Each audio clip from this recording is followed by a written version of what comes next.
now present George Edwards in Frankenstein.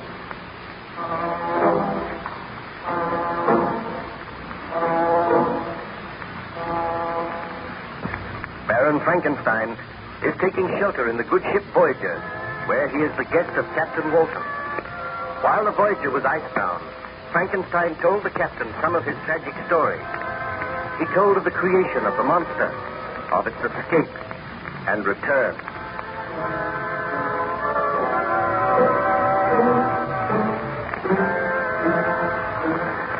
I trust that you had a refreshing sleep, Baron Frankenstein. You certainly look much better this morning. Thank you, Captain. I slept very well, and I feel that my strength is gradually returning. I am glad to hear that. Do you feel inclined to tell me some more of your story?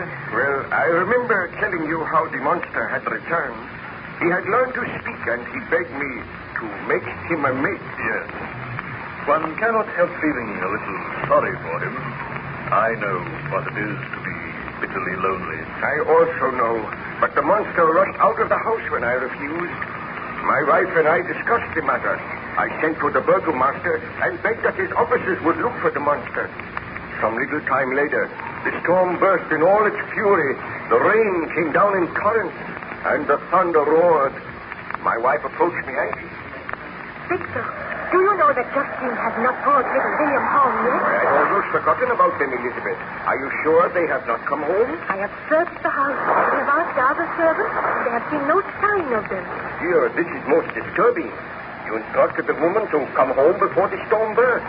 They have been out for a long time. Do you think we should go and look for them? They only went to the edge of the lake. They cannot be far away. I am worried, Victor. You know the monster is loose out there. Suppose that he were to attack William or Justine. Oh, there is no fear of that. Undoubtedly, Justine and William are taking shelter somewhere. I hope that you are right. Victor, see, you have returned. Where is William? How can I tell you? Speak, girl.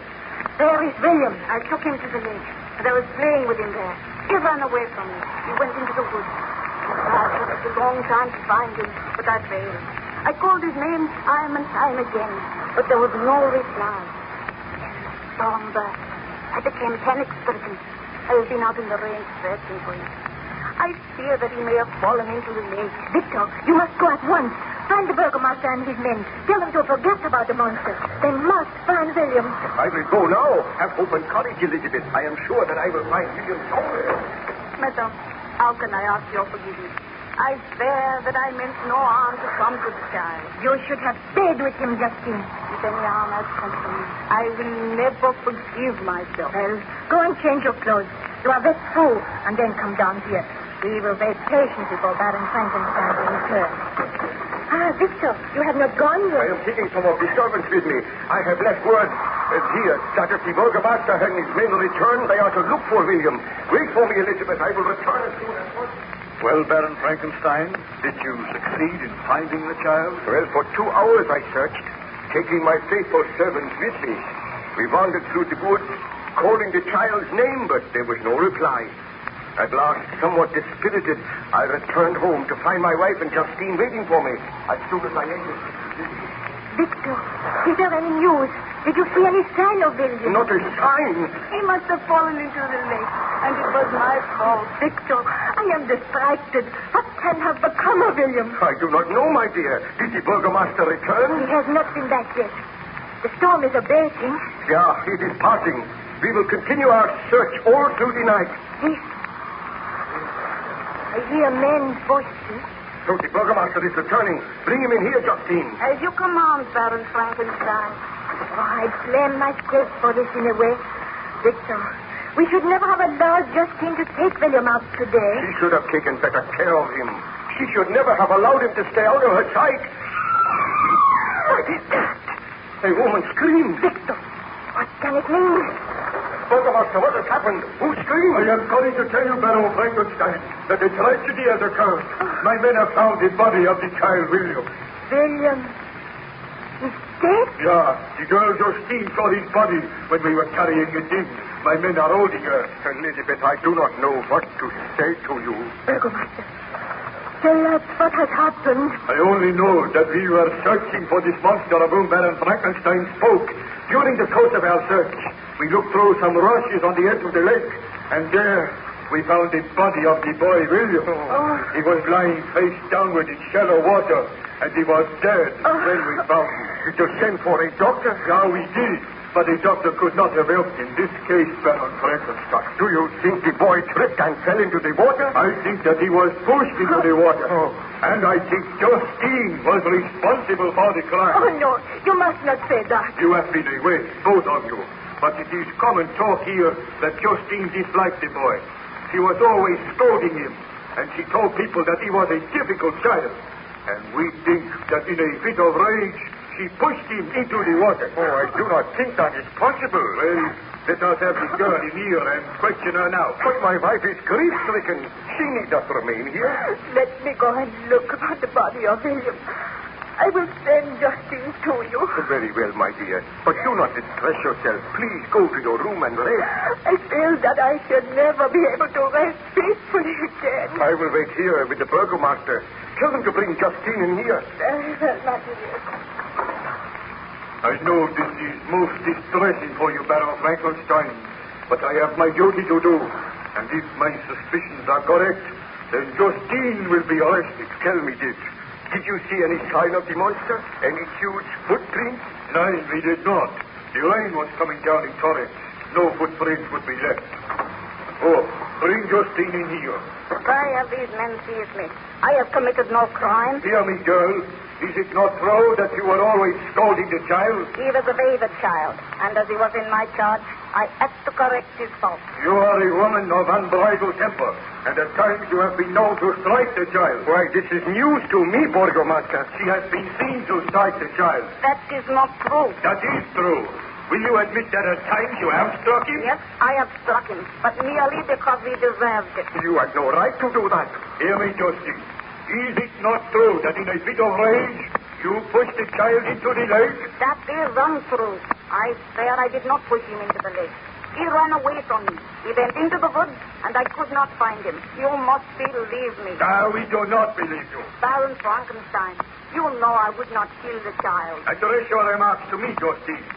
Is it not true that in a fit of rage you pushed the child into the lake, and then you were afraid of your mad act? You wandered around in the rain for hours and pretended you were looking for him. It is not true. Did you quarrel with him today? I was angry with him for running away from me, and I said I would slap him if I caught him. You terrified the child. I did not kill him. I am going to arrest you and charge you with the murder. You will stand your trial in due time. Baron Frankenstein, I appeal to you. I swear that the child came to no harm at my hands. I have served your family faithfully and well these many years. I did not murder William. You cannot believe it of me. I beg that you do not allow him to arrest me. Burgomaster, I think you are being rather hasty. I cannot believe that Justine pushed the child into the lake. It is my duty to arrest criminals, and I suspect her of having committed the murder. You are a stupid man. There is no proof that I did it. We will find proof. What has happened? Oh, Elizabeth, you have returned? I felt I wanted to know what was happening here. And I thought that you should go and look on the body of William. Justine has been arrested. The burgomaster thinks that she killed William. Baroness, save me. Do not let them arrest me. I did not kill the child. You believe me. You must believe me. Burgomaster, why do you say that Justine killed the child? Who else would have done it? Wait here. I wish to go and look on the body of the child. Do not take Justine away until I speak with you again. Very well. We will wait for you, Baron Frankenstein. I will return in a few minutes.